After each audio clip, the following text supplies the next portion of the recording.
Yeah, I think we're going to be friends, me and this Rick. I think that was all the sambuca and tequila.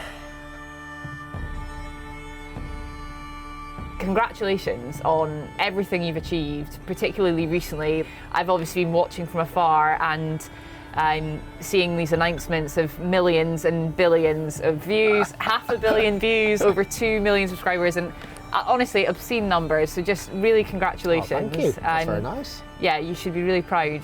Lo and behold, I've probably played my best golf when I'm not making videos, whether my audience believe that or not. that's the truth. Just make that look good, please, somehow. Do like a cool montage. Trying to make a video, Iona. Right? Stop hitting shots when you're not being recorded. Sorry, forgot about that.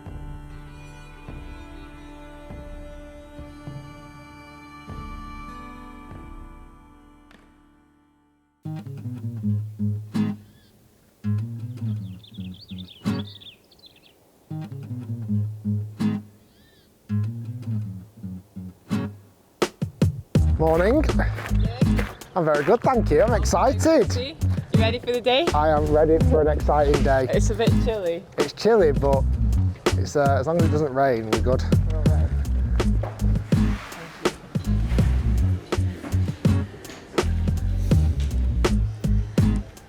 That's the first, obviously.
I am, yeah. I think it's one of those weird things, Iona, where I honestly believe once it's all finished, I'll look back at it a bit more and go, oh yeah, that was pretty good back then. My mum got me into golf. My mum ended up getting into golf much later on in life, and I kind of got dragged to the driving range, not wanting to go to the driving range. Like, my world was football. How old were you? 11. 11. Probably 10. But my world was football. That's all I lived for. Right. And then when my mum went and got lessons, she dragged me to the driving range, and I was thinking, I can't think of anything worse. Like, you serious? And stuck me in a bay for an hour, and I didn't particularly enjoy it until probably everybody's magic moment, and you just hit that one shot and you go, well, that actually felt quite good. I actually quite like that. And the next time she went for a lesson, instead of dragging me, I was like, could I come, maybe? Like, could I come with you? And then it stemmed from there and so forth, and we both joined the golf club together. Like, she really got into it. She became like lady captain, and I kind of became junior captain, because it was quite a new golf course that we joined. Yeah, it must have been really nice. It was, and we did like trips away. We went up here, we came to St Andrews. Did you really? Yeah, yeah. When you were little? When I was probably 12. I've got loads of pictures. I'll send them so you can put them in this video. And again, it's those things that, would I have done those trips with my mum if I hadn't got into golf? Probably not, because you just don't. You weren't going to go on a spa weekend. No, really, but she says to me, let's go to, St Andrews. I'm like, yeah. At least it's not raining. Rick, before we get going, I've got a present for you. Oh, nice. Just a wee something. Thank you. I know you'll have a lot of golf stuff in your house, so there's probably not much that you desire, but hang on a minute. This is a ball marker from Augusta National. Fresh off the first tee. Thank you. It's a pleasure. It's a pleasure. That's a little par 4 start down the hill. Fairway looks outrageously wide. Yeah, plenty of room there. and I've absolutely missed it. How have I missed that fairway, Rick? Where have you gone, ball? That's okay. Those All last right. 3 shots on the driving range have just scarred me. Bit tufty up there, but you'll be all right. Perfect. Money ball. Thank you. That's how you do it. Based on what you said about 10-year-old Rick Shiels, and perhaps you wish you tried a little harder, maybe. Yeah. How does that influence your parenting? Because I know you've got 3 kids. Yeah. Am I right? 2 girls and a boy. Yep. So how does that sort of trickle into your parenting with those? with the gang? I think if you ask my wife, she would maybe say that I'm not as patient as I could be. Okay. And I think that's because I do genuinely want the best for him. Yeah. And I don't. I'd like to think I'm not pushy, but I certainly, want them to do well, and I want them to succeed, as probably every parent does. And I'd love it if they got into golf, but also I'm happy if they don't and they want to get into something else. My eldest daughter, Ivy, who's 7 at the moment, soon to be 8, she's it's very interesting how my 3 children play golf at the moment, because she does it to spend time with me. So as the oldest, she's probably felt like her nose has been pushed out with the 2 younger siblings. Yeah. So any minute she can get alone with either me or my wife, she'll take and jump on. Oh. So any minute playing golf with me feels like it's a minute of me and her time, which is really nice. My middle daughter, or my youngest daughter, who's 5, soon to be 6, she is interested in hitting it. Right. Really hard. Okay. Gives it 5 minutes of her attention and she's out, but she can really hit it. And then my little boy, who's 3, soon to be 4, he seems really. Sometimes when he's with me, he doesn't seem that bothered. But the amount of times I'll catch him in the garden, like we've got a little putting green a bit similar to this one up here. Yeah. And I'll just pop my head out, and I've got all these clubs lined up on this rack, just to encourage him if they ever want to do it. And I'll find him out there, and he's like practicing. He's like grinding, and I'm like looking at him going, oh yeah, this is good. And I'm not genuinely not even encouraging him. Like, we've got a floodlight up, and sometimes, certainly through the winter, like I'll see the floodlight pop on. I'm thinking, what's he up to out there? And I pop my head around, and he's there like practicing these little putts. I'm like, all right, we've got some, but they all seem keen. Yeah. Just all at different levels, but that's also like their personalities a little bit. Right, so par 5, first of the day.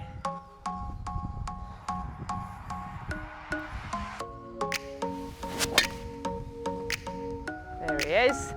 Yeah, that was me trying to hit a 10-yard cut.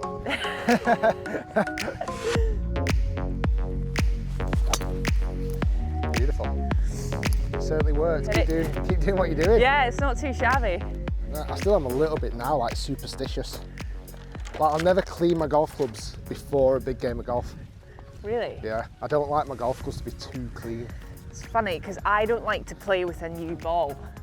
If it's well, not anymore, because I don't play matches anymore, but if I was playing a match, I had this whole thing in my head that I built a relationship with the ball, and so I needed to take that relationship onto the course, and I could trust that ball, and it would trust me back.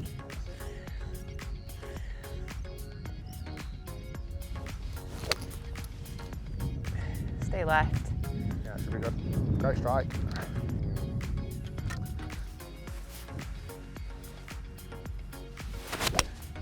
Not there. Carry it all. Carry it all.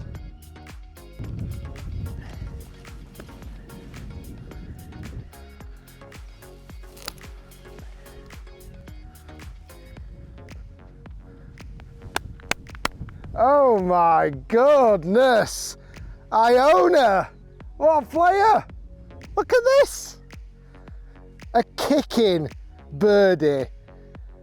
Easily nearly hold it for eagle. The best of my game, Rick. I'm giving you the credit for this. Play. I'll take that though, no you putting. You are definitely taking that. That was, honestly, I thought it was in all the way. Oh, that was incredible. Love that shot. Phenomenal. Take the tap in birdie. Thanks, Rick. Shot. I'm happy to give you it. Not quite a gimme. Iona, bloody hell. Nearly a gimme. Get my Augusta ball marker out. Yes, please. What a roll. And it was good luck. It was good luck. It was a peachy It had number. a little journey round, but it went in. Nice, Rick. We'd have taken 2 birdies on the tee there. Absolutely. That was very nice. Easy. So often it's the moment of pain in your life, or you know, the real struggle that you've had that has catapulted you into the position of success. Have you had a moment that came before that perhaps was the catalyst? The biggest failure I had, I was never good at school. Right. And I feel like I failed school. Okay. I feel like from an academic standpoint, I struggled through exams. I scraped through to get into college. Like, I didn't particularly enjoy learning, and I kind of felt like at all opportunities, my academic side really held me back. Because of that, I did fail. I failed exams. I failed important exams to get me into certain places or to get me better positions or whatever it may be. So I think that one was quite an early one. Yeah. And I always remember thinking to myself, as long as I can find a job where I don't have to write, I think I'll be fine. And then possibly there was a time when I turned pro, and I was a golf coach at Trafford Golf Centre, big driving range in Manchester. Yeah. And it got taken over. And in that takeover, the actual driving range got shut down. Right. And literally, I was getting super busy, and literally, the gate shut, done, game over. This was 2010. Right. And because this was a point of failure, like this felt like failure. Yeah. Like, even though it was unpredicted failure. Not your fault. And not actually, we didn't cause this failure, but it was a failure, and it really showed me a lot about my grit and determination, because I remember waking up that very next morning, or going home to because I hadn't got married at this point. I got married in 2013, so I was saving up for a wedding. Right. And I remember waking up or going home to my fiance at the time saying, I've just literally lost my job. Oh my word. Like, what am I going to do? Yeah. And I woke up that next morning, and I literally woke up super early in the morning. I still really vividly remember it. It's one of those days, or a couple of days, that I really remember. Got my laptop out, as much as I hate typing and stuff, and I typed out this incredible cover letter. And my wife to be was a school teacher, so she really helped me on that. Yeah. Wrote out this brilliant CV and everything, and printed 30 copies off, right? And that day, I started at 8 o'clock in the morning, and I had this map, and I pinpointed all these places that I could go and coach at. Wow. And I drove to each one of them. Can I speak to the head pro? Can I speak to the owner? Can I do this? Can I do that? Here's my CV. I've got this client base I can bring here, and this, that, and the other. And genuinely, in one day, I'd got offered 6 jobs. Wow. And I remember speaking to the other 3 pros the day after, the same day, and said, "Right, lads, what have you been doing?"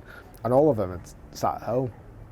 And I think that was a real reflection of me. And I thought, I do think I've got some fight in me here. Yeah. I'm not going to say no. I'm not going to take no for an answer. I'm going to have some fight. And then the very next day, I didn't stop there. I wanted more job offers. So I printed another 30 off. Yeah. And I genuinely, I had in like 2 or 3 days, I had like eight job offers.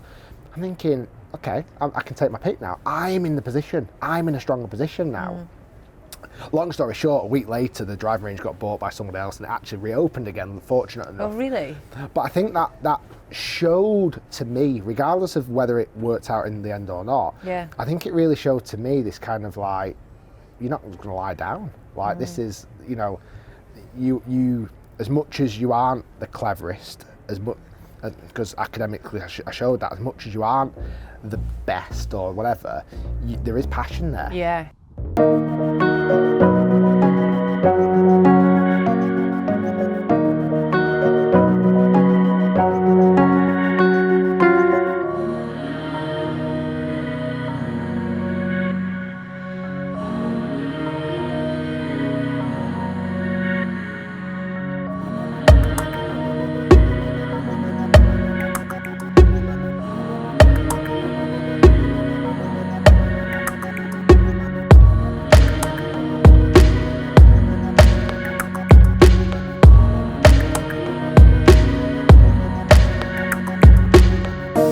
Newspapers or on Sky or BBC, like that they're the pros that I knew about. Got you. After that, I knew nothing about anybody. Yeah.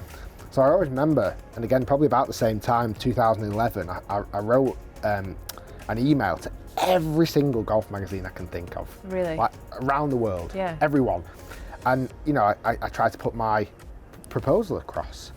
I'm a new, young PJ golf professional, lots of enthusiasm, make it really simple, you know, let's work together. Yeah. Let's do this. Like, I can bring something. I grew up in the golf boom of Tiger, 1997. There's a lot of new people coming into golf. Let's have some new faces that are giving instruction. 99% of the emails I got back was no, we don't, you know, you don't hold the credentials. And at the time I didn't. Right. So at the time I was incredibly passionate about social media.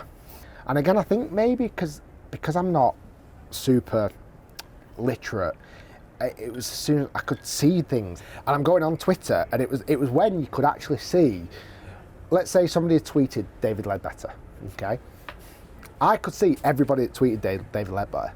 You could see everybody's mentions, right. everybody from everybody. Okay.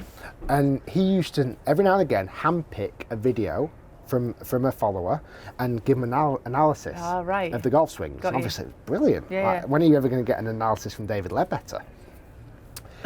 So I took the initiative to go, well, hold on, okay, he's answering one every 3 days.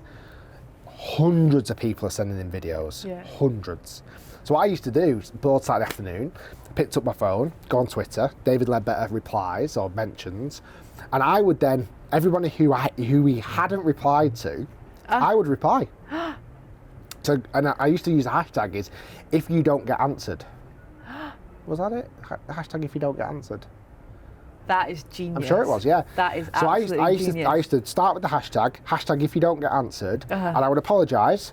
Really sorry, I know you want David Ledbetter. However, I'm a PJ Pro. That's this is what I've amazing. seen in your golf swing, X, Y, and Z. Yeah. And inevitably you get a response back. 99% of the time it was really positive. They're loving it, yeah. Like, oh my God, thank you so much. I'll work on that. Some of the people say, sod off, who the hell are you? Yeah, yeah. But most of the time it was like brilliant. And I remember being in the shop doing this loads. I used to do it loads. And it was, you know, suddenly I was up to 100 Twitter followers. Yeah. And I was like, this is quite cool. And then you got to 1,000, because everyone that I tweeted, I followed, and they followed me back and everything else. So then when I wanted to become a busy golf coach, I got all my rejection letters from Golf Magazine saying no. I thought, well, hold on, maybe you know, I stood on the, and I wasn't the first person. There was other YouTube golfers out there doing stuff. There was literally a handful, 2 or 3 of them. But I was like, I think I could do that. So I started like making videos, and my catchment area of golf lessons, I never spoke to anybody outside of a 10-mile radius of the golf facility, ever. Like if somebody came out of a 10-mile radius, you're lost. Yeah. Why the hell are you coming seeing me? Yeah.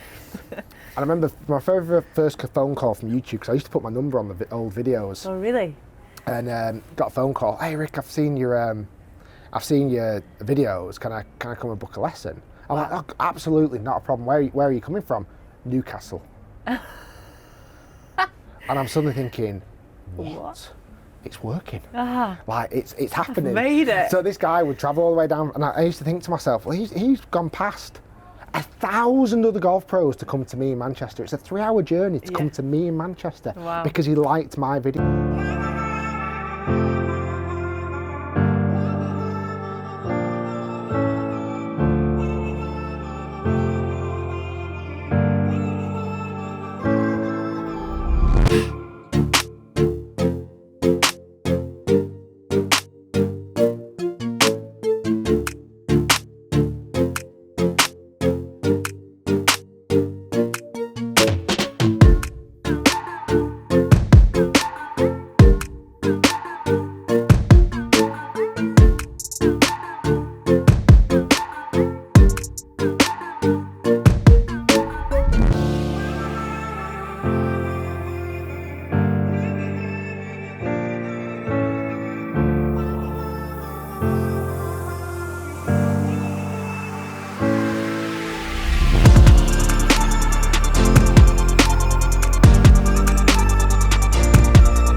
days YouTube, and these 3 days might have become off days. Yeah, You know, and just 100%. quite cozy in my bed this morning. 100%. Oh, look at the time, it's midday. Oh, the light's a bit dark. I'm probably just going to leave it till tomorrow. Like, that get up and go is clearly what's kept you going from rung to rung to rung to rung.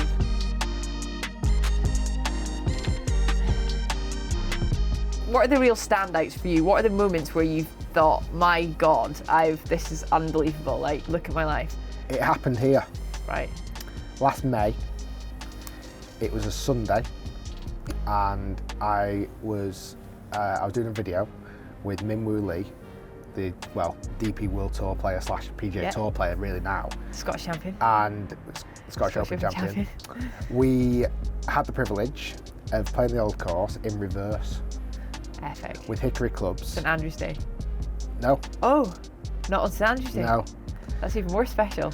So they completely closed, obviously it was Sunday, the course was closed anyway, we got special permission to do it. Wow. And they emailed or sent letters to all the townspeople, wherever it may be. I don't know how close you are to here, but whether you even got one. Oh, right. On this particular date that there was going to be golf happening, and please don't have a picnic. And we had to tee off at like 7 a.m. or something silly.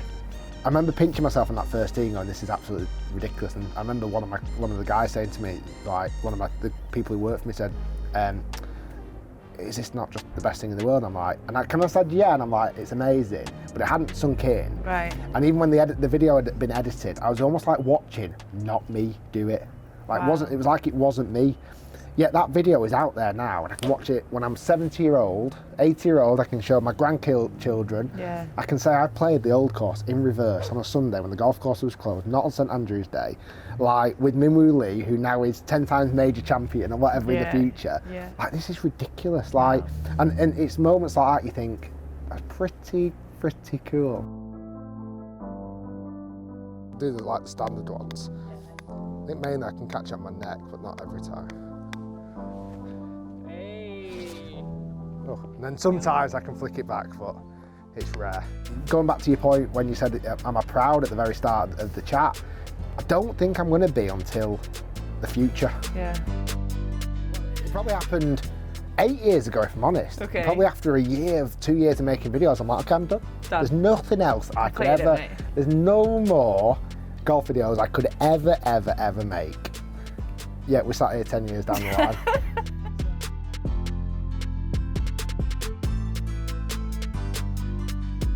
So what does the future look like for Rick Shiels? 63 million subscribers. 63.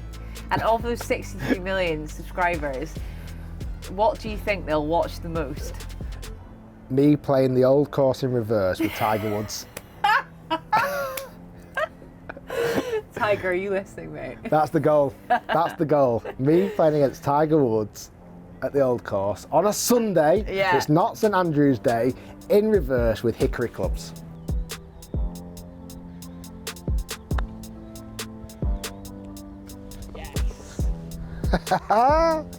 You legend. Well, that was great. I really do think what you've done and where you've got to now is incredibly impressive. And thank you. But I'm bloody excited for the 63 mil mark. I am. I remember when I first heard that number, I said, like, how many golfers know? It says 63 million. I was like, okay, we ain't finished yet.